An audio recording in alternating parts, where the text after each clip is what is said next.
কোনো বিধবা নারী কোনো রঙিন কাপড় পরতে পারবেন না। ওয়ালা সাওবা আসবিন, এমব্রয়ডারি করা ডিজাইন করা কোনো জামা কাপড় তিনি পরবেন না। ঢাকা থেকে নাসিমা আক্তার নামে এক বোন প্রশ্ন করেছেন, স্বামী মারা গেলে কি স্ত্রী কোনো গহনা বা রঙিন জামা কাপড় পরতে পারবে না? আমাদের সমাজে অনেক বিধবা নারীদের আজীবন সাদা শাড়ি পরে থাকতে দেখা যায়। ইসলামের দৃষ্টিতে এটা কতটুকু সঠিক? প্রিয় বোন নাসিমা, আপনার এই প্রশ্নের উত্তরে বলবো, কোনো ব্যক্তি যখন মারা যায় তখন তার নিকট আত্মীয়দের উপর শোক পালন করার বৈধতা ইসলাম দিয়েছে, এবং সেই শোক পালনের সময়সীমা হচ্ছে 3 দিন। 3 দিনের বেশি শোক পালন করা যাবে না। আমার বাবা যদি মারা যায়, কিংবা আমার মা যদি মারা যায়, বা আমার আত্মীয় স্বজন কেউ যদি মারা যায়, সেক্ষেত্রে শোক পালনের বিধান ইসলামে রয়েছে, এটাকে উৎসাহিত করা হয়েছে, এবং সেটার বৈধতা হচ্ছে মাত্র 3 দিন। কিন্তু এক্ষেত্রে একমাত্র ব্যতিক্রম হচ্ছে যদি স্বামী মারা যায়, সেক্ষেত্রে স্ত্রী শুধু 3 দিন শোক পালন করবে না। স্ত্রীর জন্য শোক পালনের বিধানের সময়টা ইসলামের শরিয়া এটাকে অনেক লম্বা সময়, পিরিয়ড অফ টাইম হিসেবে নির্ধারিত করেছে, আর সেটা হচ্ছে 4 মাস 10 দিন। কালামুল্লাহ মাজিদের সূরাতুল বাকারার 234 নম্বর আয়াতে আল্লাহ তাআলা বলছেন, ওয়াল্লাযীনা ইউতাওয়াফাউনা মিনকুম ওয়া ইয়াযারুনা আযওয়াজান ইয়াতারাব্বাসনা বিআনফুসিহিন্না আরবাআতা আশহুরিন ওয়া আশরা। অর্থাৎ তোমাদের মধ্য থেকে যদি কেউ মারা যায় এবং সে যদি তার স্ত্রীকে রেখে দুনিয়া থেকে বিদায় নেয়, সেক্ষেত্রে তার স্ত্রী 4 মাস 10 দিন নিজেকে ঘরে আবদ্ধ রাখবে। এটাকে স্বামী ইন্তেকালের পরে স্ত্রীর ইদ্যত পালন বলা হয়। তাহলে এই আয়াত থেকে আমরা বুঝতে পারলাম যে আমাদের অন্যান্য আত্মীয় স্বজন যদি মারা যায়, সেক্ষেত্রে আমরা 3 দিন শোক পালন করতে পারবো। কিন্তু যদি স্বামী মারা যায় কোনো নারীর, সেক্ষেত্রে সে নারী 3 দিন নয়, তিনি 4 মাস 10 দিন ইদ্যত পালন করবেন। এবং সহিহ বুখারীর একটি বর্ণনাতেও আমরা এর সপক্ষে আল্লাহর হাবিব সাল্লাল্লাহু আলাইহি ওয়াসাল্লামের পক্ষ থেকে একটি হাদিস আমরা পাই। আল্লাহ রাসূল সাল্লাল্লাহু আলাইহি ওয়াসাল্লাম ইরশাদ করেছেন, লা ইয়াহিল্লু লিমরাআতিন তুমিনু বিল্লাহি ওয়াল ইয়াউমিল আখিরি আন তুহিদ্দা আলা মাইয়িতিন ফাওকা সালাস। অর্থাৎ কোনো নারীর জন্য এটা বৈধ নয় কিংবা শোভনীয় নয় যে সে তার কোনো মৃত আত্মীয়ের ব্যাপারে শোক পালন করবে 3 দিনের বেশি, এটা শোভনীয় নয়। ইল্লা আলা যাওজ, তবে স্বামীর ক্ষেত্রে ব্যাপারটি ভিন্ন। তার স্বামী যদি ইন্তেকাল করে, সেক্ষেত্রে নারী 3 দিন শোক পালন করবে না, বরং আল্লাহর হাবিব সাল্লাল্লাহু আলাইহি সাল্লাম বললেন, ফাইন্নাহা তুহিদ্দু আলাইহি আরবাআতা আশহুরিন ওয়া আশরা।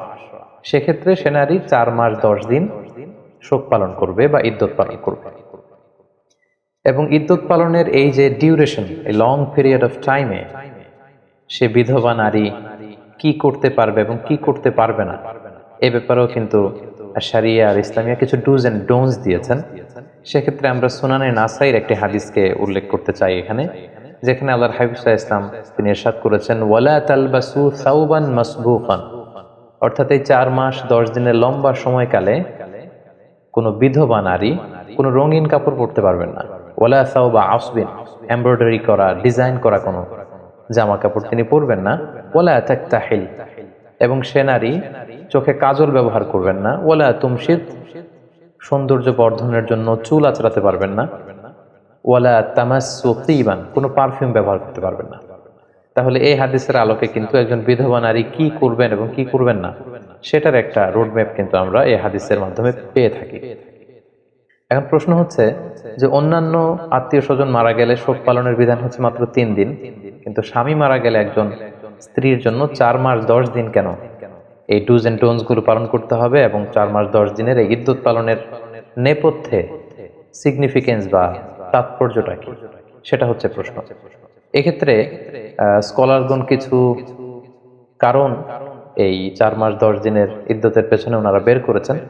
এর মধ্যে একটি কারণ এরকম হতে পারে যে স্বামীর মৃত্যুর পরপরই যদি তার স্ত্রী খুব আনন্দ উল্লাসের সাথে সাজুগুজু করে ঘর থেকে বের হয়, তাহলে এই নারীর চরিত্রের ব্যাপারে অনেকে প্রশ্ন তুলতে পারেন যে এটা কেমন স্ত্রী, যার প্রিয়তম স্বামী পৃথিবী থেকে বিদায় নিয়েছে আর তার কিছুদিনের মধ্যেই তিনি সেজে গুজে নিজেকে প্রচার করে প্রসার করে তিনি রাস্তাঘাটে বের হচ্ছেন বা হাঁটাহাঁটি করছেন।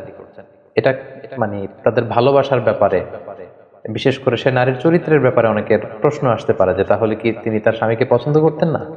যদি স্বামীকে পছন্দ করেই থাকেন, তাহলে স্বামী বিদায় নেওয়ার পর তো তিনি শোক পালন করবেন, তিনি তো খুব আপসেট থাকার কথা। এটা হচ্ছে একটা কারণ। আরেকটি কারণ হতে পারে যে যেহেতু স্বামীর ইন্তেকালের পর একজন স্ত্রীর মানসিক অবস্থাটা খুব ভঙ্গুর থাকার কথা, তিনি মানসিকভাবে খুবই কঠিন একটা অবস্থায় পড়ে যান, তো সেই কঠিন পিরিয়ডটাকে কাটিয়ে উঠবার জন্য ইসলামী শরিয়া তার জন্য একটি লম্বা সময় দিয়েছেন, 4 মাস 10 দিনের একটা লম্বা সময়। এই সময়ের মধ্যে তিনি নিজেকে সামলে নিতে পারবেন, নিজেকে গুছিয়ে নিতে পারবেন, বা স্বামী হারানোর যে বেদনা, যে হাহাকার, যে কষ্ট, সেটা থেকে তিনি হয়তো উঠে আসতে পারবেন। সবচেয়ে যে বড় কারণটি স্কলাররা উল্লেখ করেছেন সেটা হচ্ছে স্বামী ইন্তেকালের কারণে সে স্ত্রীর জরায়ুতে তার লেট হাজবেন্ডের কোনো স্পার্ম রয়ে গিয়েছে কিনা এটাকে নিশ্চিত করার জন্য 4 মাস 10 দিনের এই লম্বা সময়টা তার বাসায় অবস্থান করাটা জরুরি। ফলে এটা কনফার্ম হওয়া যাবে যে মৃত স্বামীর কোনো স্মৃতি ওই বিধবা স্ত্রীর পেটে রয়ে গিয়েছে কিনা। কেননা ইসলাম এই নাসালকে, বংশ পরিক্রমাকে, কার বাবাকে, কোন বংশ থেকে কার জন্ম হলো, এই বিষয়গুলোকে ইসলাম খুব বেশি গুরুত্ব দেয়। সেজন্য যদিও আধুনিক চিকিৎসা বিজ্ঞানের কারণে অগ্রিম ভাবেই বা আগে থেকেই হয়তো জেনে যাওয়া সম্ভব হচ্ছে যে এই মহিলা প্রেগনেন্ট কি প্রেগনেন্ট না, কিন্তু ইসলামী শরিয়া এখানে একটা লম্বা পিরিয়ড অফ টাইম আমাদেরকে বেঁধে দিয়েছে এবং সেটাই আমাদেরকে পালন করতে হবে, আর সেটা হচ্ছে 4 মাস 10 দিন। সো আমরা এই 4 মাস 10 দিনের লম্বা সময়ের মধ্যে এটা বোঝা যাবে যে আগের স্বামীর কোনো স্পার্ম এই বিধবা নারীর জরায়ুতে আছে কিনা, এবং তিনি যদি সন্তান সম্ভবা হন তাহলে বুঝতে হবে এই সন্তানটি যে স্বামী পৃথিবী থেকে বিদায় নিয়েছেন সেই স্বামীর।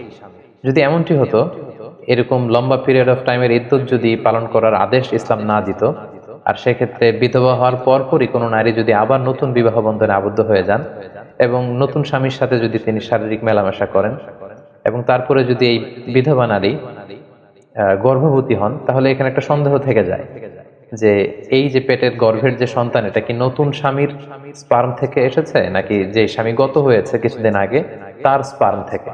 সো ইসলাম এই বিষয়টাকে খুবই গুরুত্ব দেয় এবং এই বিষয়টা এনশিওর হওয়ার জন্যই বেসিক্যালি 4 মাস 10 দিনের এই লম্বা ইদ্যতের সময়টাকে একজন বিধবা নারীর জন্য ইসলামী শরিয়া আবশ্যক করে দিয়েছে। এক্ষেত্রে আরো একটি বিষয় আমাদেরকে খেয়াল রাখতে হবে, আমাদের বাংলাদেশে যে কালচারটি প্রচলিত আছে, অনেক নারী যখন বিধবা হন অর্থাৎ তাদের স্বামীদেরকে তারা হারান, তখন তারা আজীবনের জন্য সাদা কাপড় বেছে নেন, আজীবনের জন্য শোক পালন করে। আসলে শোক পালনের বিধানটি আজীবনের জন্য নয়, এটা হচ্ছে 4 মাস 10 দিনের জন্য একটা পিরিয়ড। এই পিরিয়ডেই আপনি এই ডুজ এন্ড ডোন্টস গুলো মেনে চলবেন এবং 4 মাস 10 দিনের এই ইদ্যতের পিরিয়ড যখন চলে যাবে তখন আপনি আবার আপনার স্বাভাবিক জীবন যাপন করতে পারবেন এবং প্রয়োজনে চাইলে আপনি আবার নতুন বিবাহ বন্ধনেও আবদ্ধ হতে পারবেন ইনশাআল্লাহ। তাহলে সম্মানিত সুধী, আমরা খুব সহজে বলতে পারি যে 3 দিন হচ্ছে স্বাভাবিক শোক পালনের নিয়ম, কিন্তু বিধবা নারীর জন্য, তার স্বামীর জন্য তিনি 4 মাস 10 দিন শোক পালন করবেন বা ইদ্যত পিরিয়ড কাটাবেন।